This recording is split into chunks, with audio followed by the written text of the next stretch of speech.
رسوله الكريم أما بعد أعوذ بالله من الشيطان الرجيم بسم الله الرحمن الرحيم هو الذي بعث في الأميين رسولا منهم يتلو عليهم آياته ويزكيهم ويعلمهم الكتاب والحكمة وَإِنْ كَانُوا مِنْ قَبْلُ لَفِي ضَلَالٍ مُبِينٍ وقال النبي صلى الله عليه وسلم ما آمن بالقرآن من استحل محارمه أو كما قال رسول الله صلى الله عليه وسلم. معزز محترم علماء اکرام، میرے وڈیروں اور سجنوں اور میری محترمہ مائیں، بہنیں اور پیاری بیٹیاں، آج ہم ہمارے معصوم بچوں کی حوصلہ افزائی کے لیے یہاں جمع ہوئے ہیں. بڑی مبارک اور نورانی مجلس ہے. اللہ تبارک و تعالی ہمارے جمع ہونے کو قبول فرمائے اور ہم اللہ اور اس کے رسول کی بات کو سننے کے لیے آئے ہیں. اللہ تبارک و تعالی ہمارا جمعہ قبول فرمائے اور ہمارے لیے نجات کا ذریعہ بنائے، مغفرت کا ذریعہ بنائے. چھوٹے چھوٹے معصوم بچے ہیں، ان بچوں کو پڑھانا بڑا مشکل ہوتا ہے. بڑے بچوں کو پڑھانا اتنا مشکل نہیں ہوتا جتنا ان معصوم بچوں کو پڑھانا مشکل ہوتا ہے. جب ہم ان بچوں کو مدرسہ بھیجتے ہیں 4 یا 5 سال پر، ایک دم پوری سلیٹ ہوتے ہیں، خالی ذہن ہوتا ہے، صاف دل ہوتا ہے. جب یہ مدرسے میں پہنچتے ہیں، الگ الگ اساتذہ محنت کرتے ہیں، محنت کرتے کرتے ان کو ترقی دیتے ہیں، ترقی دے کر ان کو قرآن تک پہنچاتے ہیں، پھر قرآن نازلہ پڑھتے ہیں، اس کے بعد اور ترقی دی جاتی ہے. یہ بچے یا تو حفظ کے قابل ہو جاتے ہیں، جیسے ابھی 5 بچوں کو انعام دیا گیا. حفظ تو انہوں نے بڑے مدرسوں میں کیا، لیکن یہاں آپ نے ان کے حوصلہ افزائی کے لیے گاؤں والوں نے اپنی طرف سے انعام دیا. ان کے پیچھے کئی استادوں کی محنتیں لگی، تب جا کر کے یہ قرآن کے حفظ کے قابل بنے اور انہوں نے قرآن کو اپنے سینے میں پیوست کیا. اللہ تعالیٰ ان کو مزید ترقیات سے مالا مال فرمائے.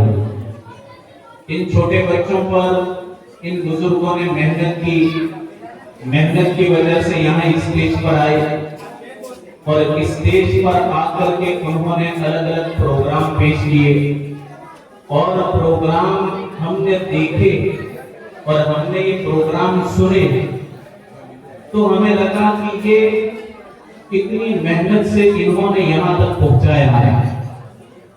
باقی مجمع کے سامنے بولنا اتنا آسان نہیں ہوتا اور چھوٹے بچے کو یہاں مجمع کے سامنے لانا بھی اتنا آسان نہیں ہوتا. کتنی محنتیں ہوتی ہیں، کتنی فکریں ہوتی ہیں، اس کے بعد یہ بچے یہاں تک پہنچتے ہیں. اور ضروری ہے کہ ان بچوں میں جو ٹیلنٹ ہیں اور ان میں جو الگ الگ قسم کی صلاحیتیں ہیں، ان صلاحیتوں کو اجاگر کیا جائے اور ان صلاحیتوں کو باہر لایا جائے، تب جا کر کے یہ بچے دینی علم کے بھی قابل بنیں گے، دنیاوی علم کے بھی قابل بنیں گے. ہم چاہتے ہیں کہ ہمارے ان چھوٹے بچوں میں بڑے عالم ہو، تو ہم یہ بھی چاہتے ہیں کہ ہمارا کوئی بچہ IAS ہو، IPS ہو، اچھا لوئر ہو، اچھا بیرسٹر ہو، گائنک ہو. اسی طرح ہم الگ الگ ڈگریوں والے بچوں کو چاہتے ہیں کہ یہ بچے الگ الگ اسکولوں میں رہ کر پڑھائی کرے اور امت کے لیے بہترین نمونہ بنے، ذخیرہ بنے، ہم یہ چاہتے ہیں۔ کب ہوگا یہ؟ جب ان کی دبی ہوئی صلاحیتوں کو باہر لایا جائے گا اور دبے ہوئے ٹیلنٹ کو جب باہر لیا جائے گا، تب جا کر کے یہ بچے دینی علم میں بھی قابل بنیں گے، دنیاوی علم میں بھی قابل بنیں گے۔ جب تک ہم ان بچوں کو علم اور ایجوکیشن کے میدان میں ترقی نہیں دیں گے، تب تک ہم پچھاتے رہیں گے۔ اس لیے ضروری ہے کہ ہمارے ان بچوں کی دبی ہوئی صلاحیتیں باہر آئیں۔ یہ جلسے کا مقصد یہی ہوتا ہے، ان کے پیچھے 2 پیسے خرچ کرنا، اپنے پسینے کی کمائی ان کے پیچھے لگا دینا، یہ تو اتنا اچھا راستہ ہے کہ اللہ کے حبیب نے فرمایا کہ نہ کھائے تمہاری کمائی مگر نیک لوگ، اور نہ آئے تمہارے گھر میں مگر نیک لوگ۔ اب یہ معصوم بچے ایسے ہیں کہ انہوں نے کوئی گناہ نہیں کیا، ایک دم معصوم کس کو کہتے ہیں؟ صغیرہ گناہ بھی نہ ہو، کبیرہ بھی نہ ہو۔ فرشتے معصوم ہیں، انبیاء معصوم ہیں، یہ ہمارے بچے معصوم ہیں، ان کے دل پاک صاف ہیں۔ جب یہ لڑتے بھی ہیں تو باہر نکل کر دوست بن جاتے ہیں، مدرسے میں لڑتے ہیں، محلے میں دوست ہوتے ہیں، مسجد میں لڑتے ہیں، ایک دوسرے کو مارتے بھی ہیں، لیکن تھوڑے دور جا کر یہ دوست ہوتے ہیں۔ جبکہ ہم بڑوں کے اندر کیا ہوتا ہے؟ معمولی بات پر کینہ کپٹ ہوتا ہے، اور معمولی بات پر ایسے لڑائی پر جھگڑے کرتے ہیں کہ سالوں تک بولنا بند کر دیتے ہیں۔ کیوں؟ ہم گناہ کبیرہ کرتے ہیں۔ یہ معصوم بچے، ان کا دل بالکل پاک صاف ہوتا ہے، ان کے پیچھے ان اساتذہ کی محنت لگتی ہیں۔ اللہ تبارک و تعالی ان کو ولایت کا مقام عطا فرمانا ہے، جو ان چھوٹے بچوں کے دل کے اندر ایمان کو پیوست کرتا ہے، ان بچوں کے ایمان کی حفاظت کرتا ہے، تو اللہ ان بزرگوں کو بھی ولایت کا مقام دیتا ہے۔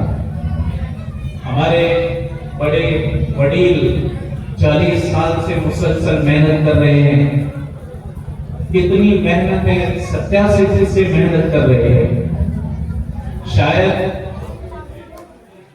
45-50 سال سے جتنے بھی بڑے ہیں، نیچے سے لے کے اوپر تک، آپ سب کے استاد ہوں گے، اور مسلسل محنت کرتے رہے، تب جا کر کے یہاں یہ ہرا بھرا منظر ہم دیکھ رہے ہیں۔ اتنا خوشنما منظر آپ نہیں بن گئے۔ کتنے انہوں نے پاپڑ بیلے، کتنی محنتیں کی، تکلیفیں برداشت کی، اور کیسا اتار چڑھاؤ دیکھا، کیسی کڑوی کسیلی سنی ہوگی، تب جا کر کے یہاں اس میدان کے اندر ایک بڑا ماحول دکھ رہا ہے۔ ابھی ان بزرگوں کی محنت سے آنے والوں کے لیے ماحول آسان ہے۔ اب تو ماحول ہموار ہو چکا، میدان کلیئر ہو گیا۔ ہم تہہ دل سے ہمارے حضرت کا شکریہ ادا کرتے ہیں کہ انہوں نے اپنی جوانی آپ کے پیچھے، ہمارے بچوں کے پیچھے لگا دی۔ ایک نوجوان کے دل میں نہ جانے کیا کیا امیدیں ہوتی ہیں، ایک نوجوان کیا کچھ کرنا چاہتا ہے، لیکن اپنی ہری بھری جوانی کو یہ علماء امت کے لیے کھپا دیتے ہیں، خرچ کر دیتے ہیں، اپنی تمام تر امیدوں کو دبا دیتے ہیں، اور اپنی تمام تر چاہتوں کو دبا دیتے ہیں، اور کسی بھی طرح یہ امت ایک بہترین امت بنے، اس کے لیے اپنی پوری صلاحیتیں لگا دیتے ہیں۔ اللہ تبارک و تعالی ان بزرگوں کو دنیا میں بھی بہتر سے بہتر بدلہ عطا فرمائے، اور آخرت کے اندر بھی جنت الفردوس میں اعلیٰ درجے کا مقام عطا فرمائے، اور ان بزرگوں کی عمر میں اللہ برکتیں عطا فرمائے، اور ان کے سائوں کو تادیر باقی رکھے۔ یہ ہماری دلی دعائیں ہیں۔ باکمال تو یہ ہماری مائیں ہیں۔ ابھی ہم نے دیکھا کہ بعض بچوں کی حاضری فل ٹائم ہے، 365 دن 234 دن کی فل ٹائم حاضری ہے۔ اس میں آپ شاباشی کس کو دیں گے؟ شاباشی کے قابل آپ نہیں ہیں، شاباشی کے قابل ان کی مائیں ہیں۔ ایک ماں صبح اٹھتی ہیں، اٹھ کر کے اپنے بچوں کو نہلا دھلا کر اور سویرے سویرے مدرسہ جانے کے لیے تیار کر دیتی ہیں، وہ ماں قابل ہے اس کے کہ اپنے بیٹے کو اسٹیج پر دیکھے۔ باپ قابل نہیں ہے دیکھنے کے۔ باپ کی کیا محنت لگی؟ استاد کی محنت لگی، ماں کی محنت لگی۔ جو ماں ان کے لیے جلدی اٹھی اور جس ماں نے ان بچوں کی خدمت کی اور جس ماں نے صبح سویرے ان کے ناشتے کا انتظام جلدی کیا اور اس کے بعد ان کو وقت پر مدرسہ بھیجا، وہ ماں سب سے زیادہ حقدار ہے کہ اپنے بیٹے کو اسٹیج کے اوپر کوئی نہ کوئی پروگرام پیش کرتا رہے۔ وہ ماں قابل داد ہیں، مبارکبادی کے قابل ہیں۔ اللہ ہماری ان ماؤں بہنوں اور بیٹیوں کی اس خدمت کو قبول فرمائے۔ ایک ماں جب دل پر لے لیتی ہیں تو اپنے بیٹے کو کوہ نور ہیرے سے زیادہ قیمتی بناتی ہے۔ ایک استاد جب دل پر لے لیتا ہے تو کبھی وہ شاگرد اتنا باکمال بن جاتا ہے کہ کبھی استاد کی شہرت اس اسٹوڈنٹ سے ہوتی ہے، کبھی استاد کی شہرت اس اسٹوڈنٹ اور طالب علم سے ہو جاتی ہے، کیونکہ استاد نے اس ہیرے کو تپا تپا کر کے اس ہیرے کو اتنا نکھارا کہ وہ استاد کی شہرت کا ذریعہ بن گئے۔ آپ تعلیم جب سنتے ہوں گے تو آپ نے ہمارے بزرگوں میں ایک بزرگ کا نام سنا ہوگا، حضرت امام ابو یوسف رحمۃ اللہ علیہ۔ بہت بڑے مفتی اعظم ہیں، بہت جلیل القدر امام ہیں۔ ان کے والد صاحب کا انتقال ہو گیا، مائیں اور بہنیں زیادہ توجہ سے سنیں۔ اب آمدنی کا تو کوئی ذریعہ نہیں تھا، تو ان کی ماں نے ان کو ایک دھوبی کے پاس آتا، دھوبی کے پاس جو کپڑے دھوتے ہیں، اور دھوبی کو کیا کہا، میرا بیٹا آپ کے ہنر میں باکمال بننا چاہیے۔ اب دھوبی کے ہنر میں کیا باکمال بننا ہے؟ جو صاف ستھرا کپڑا دھوئے وہ ایک نمبر کا دھوبی۔ ان کی ماں نے کیا کہا، دیکھو ہم آپ کے پاس بچے کو، یتیم بچے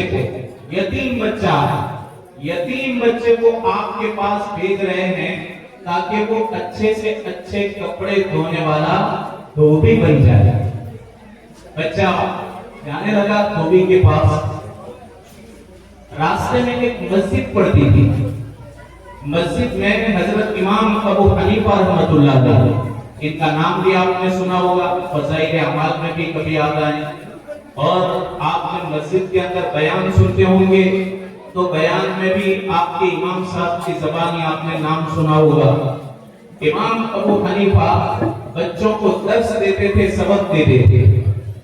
اب یہ بچہ امام ابو یوسف ایک مرتبہ وہاں سے گزرے، بچہ ہے، دیکھا کہ یہاں ایک استاد سبق پڑھا رہے ہیں، تو وہ بچہ اندر بیٹھ گیا۔ اس بچے کو استاد کا سبق بہت پسند آیا۔ اب یہ تو جا رہا ہے، ماں صبح سویرے بھیج رہی ہے دھوبی کے پاس، اور یہ بچہ بیٹھ گیا مسجد میں، دھوبی کے پاس نہیں پہنچا۔ دوسرے دن بھی ایسا ہوا، تیسرے دن بھی ایسا ہوا۔ دھوبی نے ان کی ماں کو کمپلین کی کہ بھائی بہن آپ کا بیٹا سیدھا سیدھا آتا نہیں ہے، گیرازی زیادہ کرتا ہے۔ تو ان کی ماں دیکھتی رہی کہ بچہ یہاں سے صبح میں نکلتا ہے، وہ جاتا کہاں ہے۔ دیکھا تو بچہ چلتے چلتے مسجد کے اندر بچوں کے ساتھ بیٹھ گیا اور استاد کی بات سننے لگا۔ امام ابو حنیفہ جیسا استاد۔ تو ماں نے کیا کہا، کہ آپ تو ان بچوں کی زندگی بگاڑ رہے ہو. میں نے تو اپنے بیٹے کو ہنر کے لیے بھیجا ہے. آپ کو معلوم ہے یہ بچہ یتیم ہے, ہماری آمدنی کا کوئی ذریعہ نہیں, اور آپ یہاں لے کے بیٹھ گئے ہو. امام ابو حنیفہ نے اس بچے کو بھانپ لیا کہ اس کا ذہن اعلیٰ قسم کا ہے, اس بچے میں اتنا ٹیلنٹ چھپا ہوا ہے کہ یہ پوری امت کو ساتھ لے کر چلنے والا بنے. ایک قوم کو نہیں, پوری امت کو. حضرت نے چہرہ ہی پڑھ لیا تھا. بعض اساتذہ اتنے ماہر ہوتے تھے کہ وہ فیس ریڈنگ کرتے ہیں, فیس ریڈنگ کر لیتے ہیں, بچوں کے چہروں کو پڑھ لیتے ہیں, انداز لگا دیتے ہیں کہ یہ آگے چل کر کیا بننے کی صلاحیت رکھتا ہے. بعض اتنے ماہر استاد ہوتے ہیں. انہوں نے فیس ریڈنگ کیا اور بھانپ لیا کہ یہ آگے چل کر کے پوری امت کا چیف جسٹس بننے والا ہے. تو ماں کو کیا کہا کہ آپ کے گھر کا خرچہ کتنا ہے؟ کہا کہ ہم کو تو روزانہ آدھا درہم چاہیے, آدھا درہم. اس زمانے میں جو کرنسی چلتی تھی سلور کرنسی, گولڈ کرنسی چلتی تھی دینار, وہ گولڈن ہوتی تھی اور یہ سلور ہوتی تھی. کہا ہم کو آدھا درہم چاہیے. تو امام صاحب نے کیا کہا استاد نے کہ آپ کو آدھا درہم نہیں, ہم پورا درہم دے دیں گے. بچے کی زندگی نہیں بگاڑنی ہے, ہم آپ کا خرچہ آدھا درہم کا ہے, ہم تمہارے گھر 1 درہم پورا بھیجیں گے. ماں تیار ہو گئی, بیچاری بیوہ عورت تھی, یتیم بچہ تھا. امام صاحب نے طے کر لیا تھا کہ اس بچے کو میں امت کے لیے ایک نمونہ بناؤں گا. یہ استاد نے دل پر بات لے لی. تو آپ درہم دیتے, لیکن پھر بھی ماں نے ایک مرتبہ آ کر کیا کہا کہ بزرگ آپ جو پیسے دیتے ہیں ہمارا دل نہیں چاہتا کہ ہم ایسے محنت کے بغیر کمائے پیسے کھائیں. دیکھو کتنی غیرت ہے. تو کہا کہ تو اس کو دھوبی بنا کر کیا کرے گی؟ کہا نہیں مجھے تو اس کو ہنر سکھانا ہے, دھوبی بنانا ہے.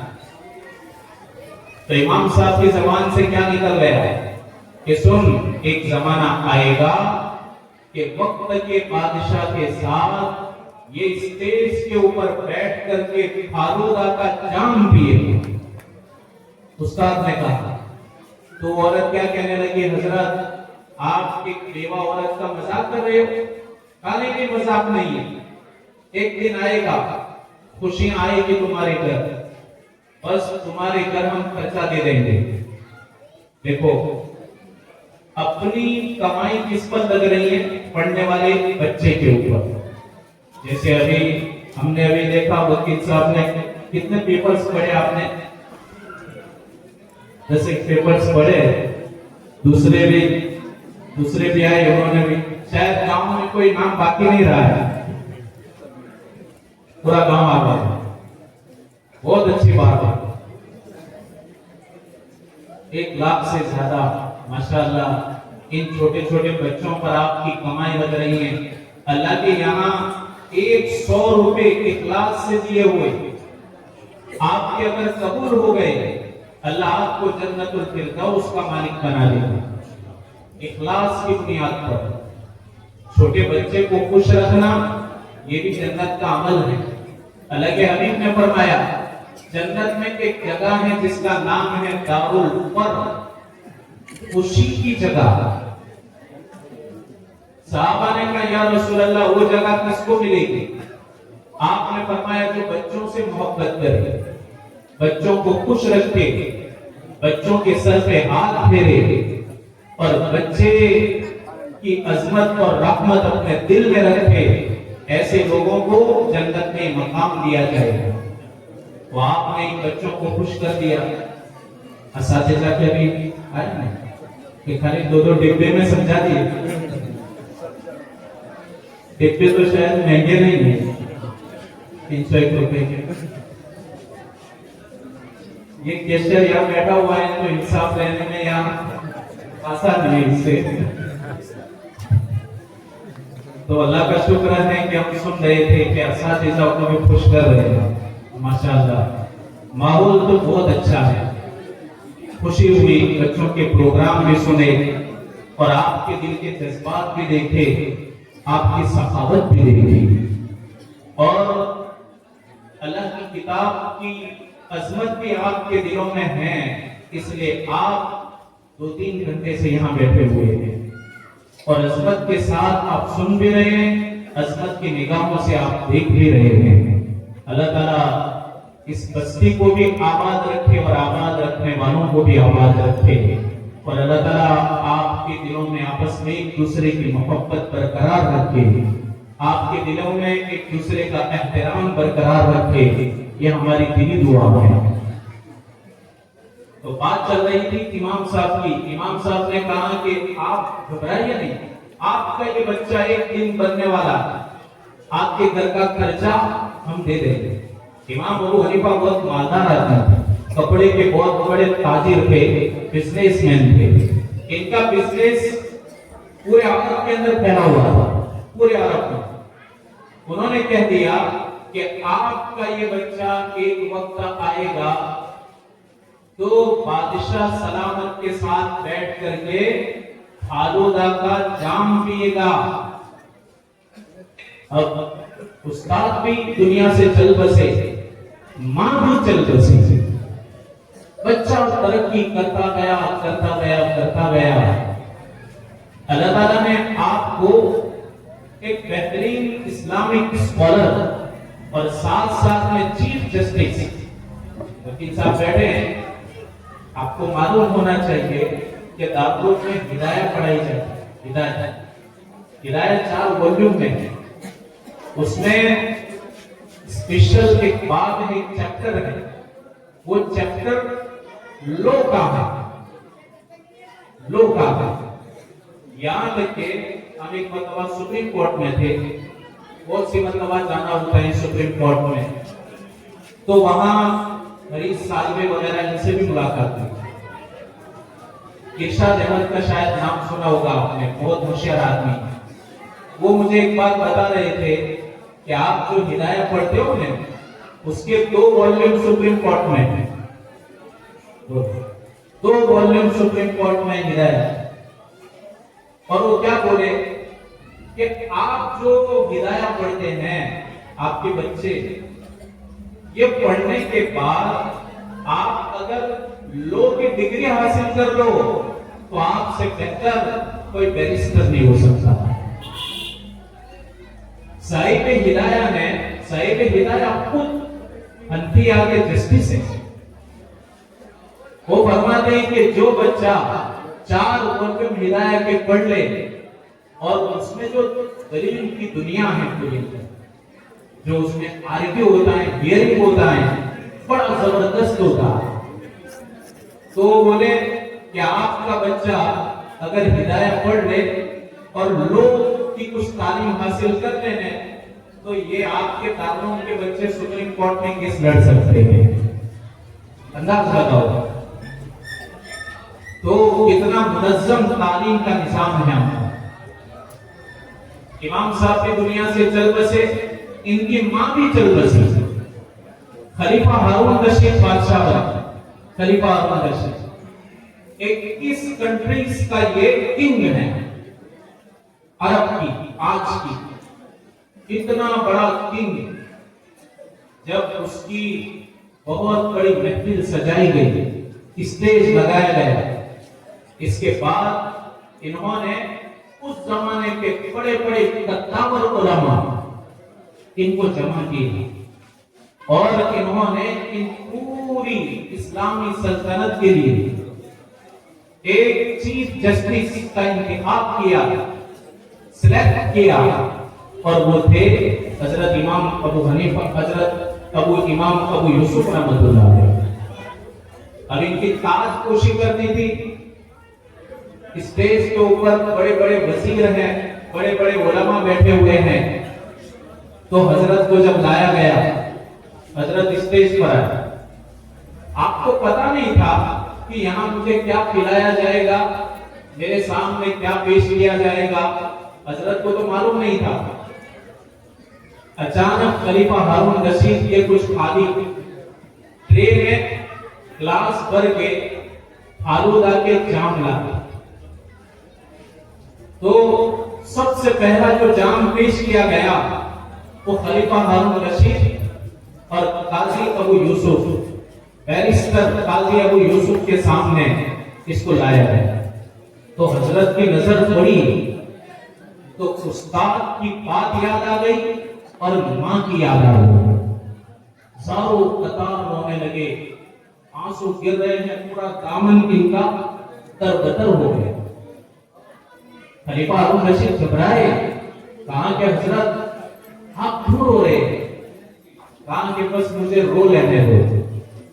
کہا کہ مجھے میرے استاد کی ایک بات یاد آ گئی اور میری ماں کی یاد آ گئی۔ خلیفہ ہارون رشید نے آپ کو اصرار کیا کہ نہیں بتاؤ کیا بات ہے۔ کہا کہ میں ایک یتیم بچہ تھا اور میری ماں نے مجھ کو دھوبی کے پاس بھیجا تھا، لیکن میرے ایک استاد کی فکر لگ گئی، اس استاد کی فکر نے مجھ کو یہاں تک پہنچایا۔ انہوں نے میری ماں کو کہا تھا کہ بوڑھی امی کیا فکر کرتی ہیں، تیرا بیٹا پڑھ کے اتنا ترقی کرے گا کہ خلیفہ اور بادشاہ کے پاس بیٹھ کر کے وہ فالودہ کا جام پیے گا۔ آج قدرتی یہی جام پہنچ گیا ہے، آپ بہت بڑے بادشاہ ہیں، بادشاہ کے پاس میری کرسی ہے اور ہم دونوں کے سامنے یہ جام پیش کیا گیا، اس لیے مجھ کو میرے استاد کی اور میری ماں کی یاد آ گئی۔ دیکھو یہ تعلیم، جب ایک استاد کی فکر لگ گئی تو بچے کی یہ ترقی اللہ تبارک و تعالیٰ نے اس کو چمکا دیا۔ تو ماں ایک فکر کر لے تو ہمارے یہ بچے آگے چل کر کے نمونہ بنیں گے۔ ہمارے استاد جی نے تو یہاں ماحول دیکھا ہوگا، اس وقت تو حفاظ بھی نہیں ہوں گے، وہاں سے آتے تھے بول، اور آج آپ نے ایسے تو زیادہ حفاظ ہوں گے، 40 حفاظ ہے بول، ان کی محنت کی 40 حفاظ ہیں۔ ابھی 5 آئے الگ الگ مدارس سے پڑھ کے اور انہوں نے حفظ کیا۔ علماء یہاں مقام 25 علماء مقام اور 25 سے 30، یہ ترقی کیسے ہوئی؟ ایک آدمی کی محنت سے، اور آپ نے ان کے ساتھ رہ کر کے آپ کی فکریں جڑ گئی۔ اللہ تبارک و تعالیٰ نے آج یہ دن ہمیں دکھایا، اور آپ کو بزرگ بھی ایسے ملے، سادگی والے آدمی ہیں، ان کی دعائیں اللہ تبارک و تعالیٰ رد نہیں کرتا۔ اس لیے ہم سب سے زیادہ فکر کریں ہمارے بچوں کی تعلیم کی۔ دنیاوی تعلیم میں بھی بچے پیچھے نہیں رہنے چاہیے، دنیاوی تعلیم میں بھی ہم تو ہر جگہ کہتے ہیں کہ بچوں میں ایسا مٹیریل تلاش کرو جو مٹیریل، ہم کیا کرتے ہیں، بڑے بچے ہو جاتے ہیں جب ان کی صلاحیتیں غلط جگہ پر لگ جاتی ہیں، اس کے بعد پھر وہ بچے کیا کہتے ہیں، ہم کو بھی ایک بہت بڑا ڈاکٹر بننا ہے، اب کیا، اب تو کچھ بھی نہیں رہا۔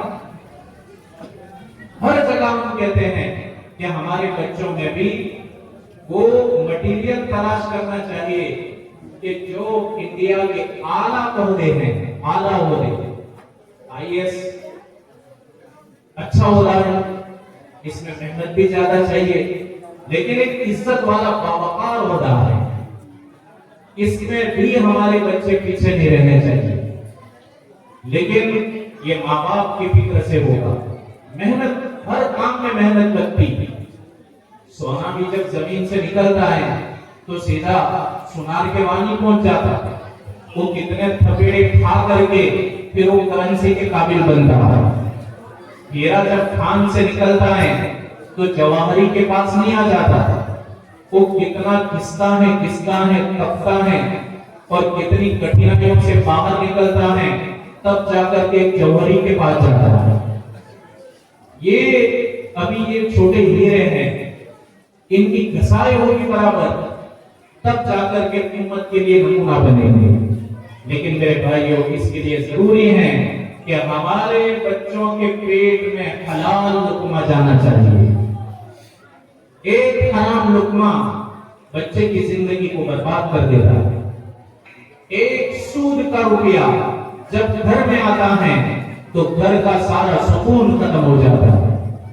ایک حرام کا پیسہ جب گھر میں آ جاتا ہے تو 40 دن کی عبادت کی نورانیت برباد ہو جاتی ہے. نمازوں میں دل نہیں لگتا، تلاوت میں دل نہیں لگتا، مسجد میں دل نہیں لگتا. آدمی کے دل میں طرح طرح کے وسوسے شروع ہو جاتے ہیں، طرح طرح کے خیالات شروع ہو جاتے ہیں. اس لیے زیادہ سے زیادہ ہم کمائیوں پر توجہ دیں. یہاں ہم دیکھتے ہیں اکثر جگہ ایک بات سامنے آئی کہ گناہ کبیرہ کب بڑھتے ہیں؟ گناہ کبیرہ اس وقت بڑھتے ہیں جبکہ لوگوں کی کمائیوں میں حرام کمائیوں کی ملاوٹ ہو جاتی ہے، تب جا کر کے گناہ کبیرہ بڑھتے ہیں. حضرت مجدد الملت علامہ اشرف علی صاحب تھانوی نور اللہ مرکزہ ایک مرتبہ ریلوے اسٹیشن پر گئے. آپ کے پاس تھوڑا لگیج زیادہ تھا.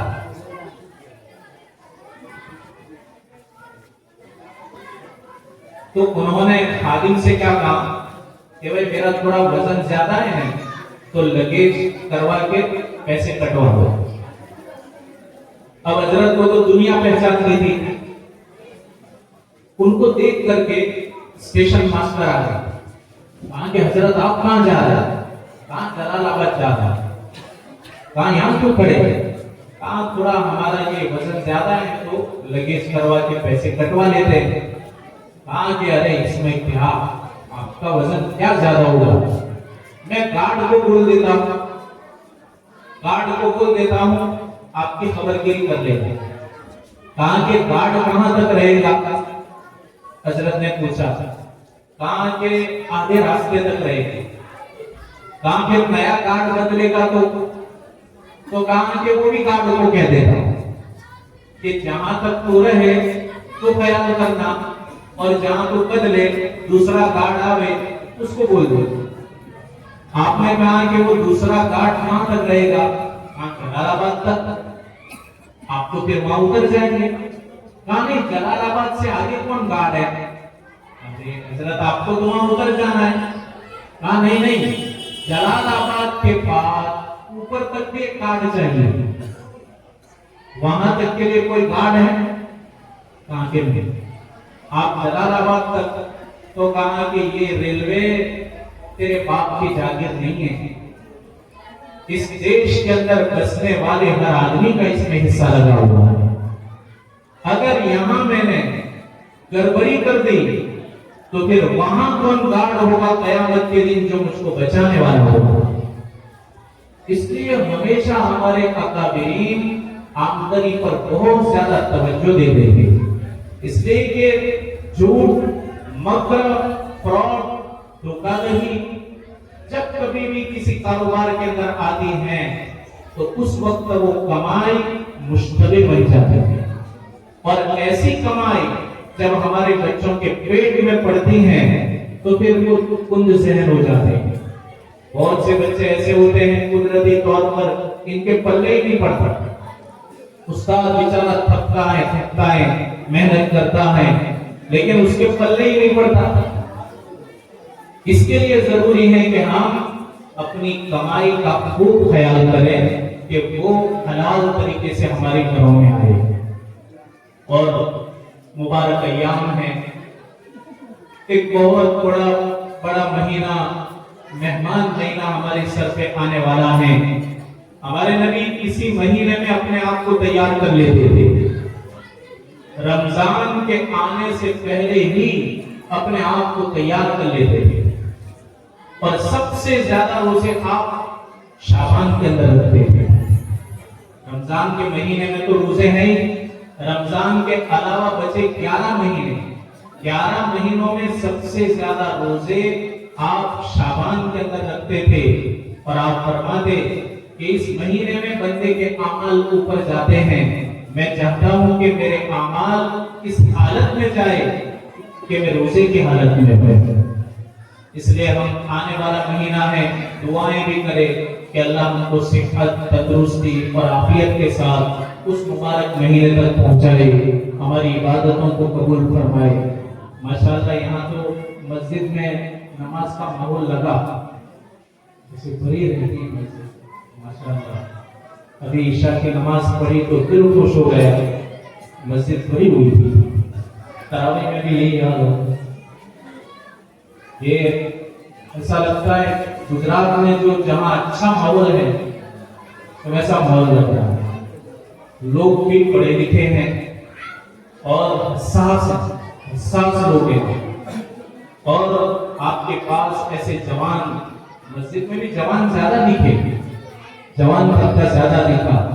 جس قوم کا جوان طبقہ عبادت گزار ہوتا ہے، تہجد گزار ہوتا ہے، اللہ ایسی قوموں کو ترقی دیتا ہے، دینی بھی ترقی دیتا ہے، دنیاوی بھی ترقی دیتا ہے۔ اس لیے ہم اس آنے والے مہینے کے لیے اپنے آپ کو خوب تیار کریں، اور ماؤں اور بہنوں کو آج چاہیے کہ اپنے اولاد کے لیے دعائیں کریں۔ کبھی ایک بچہ آتا ہے کہتا ہے کہ ہم پریشان ہیں، تو ہم تو کبھی پوچھتے ہیں کہ تیری ماں ہے؟ تو ہاں ہے۔ ارے ماں کے ہوتے ہوئے ایک جوان بیٹا کیسے کہہ سکتا ہے کہ میں پریشان ہوں، میرا کاروبار نہیں ہے، میں مصیبتوں میں زندگی گزار رہا ہوں۔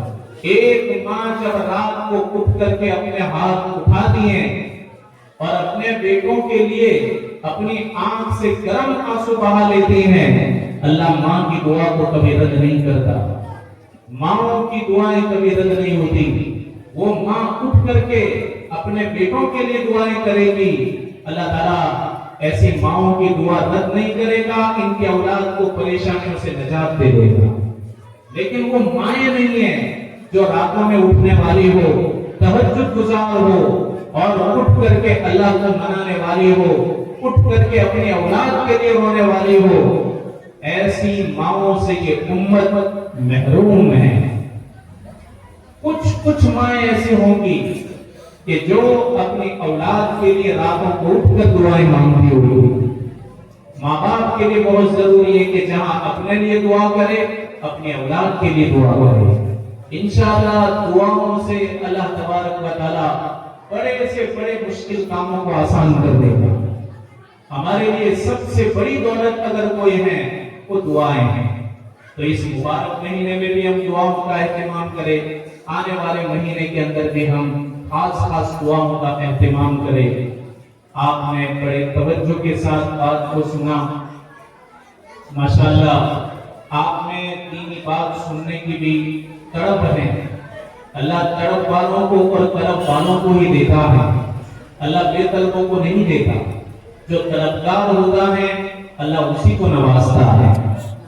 اللہ تبارک و تعالی ہمارا یہاں بیٹھنا قبول فرمائے، اور آپ نے جنہوں نے بھی بلکہ پورے گاؤں نے حصہ لیا، اللہ تعالیٰ تمام کو ترقیات سے مالا مال فرمائے، اساتذہ کی محنت کو اللہ قبول فرمائے، ہمارے بڑے وڈیل کی محنت کو بھی اللہ قبول فرمائے، ہم خود آپ کے یہاں آئے، ہمارا آنا بھی اللہ قبول فرمائے، اور اللہ آج کی اس نورانی مجلس کو ہمارے لیے مغفرت کا ذریعہ بنائے، پوری امت کے لیے مغفرت کا ذریعہ بنائے۔ وآخر دعوانا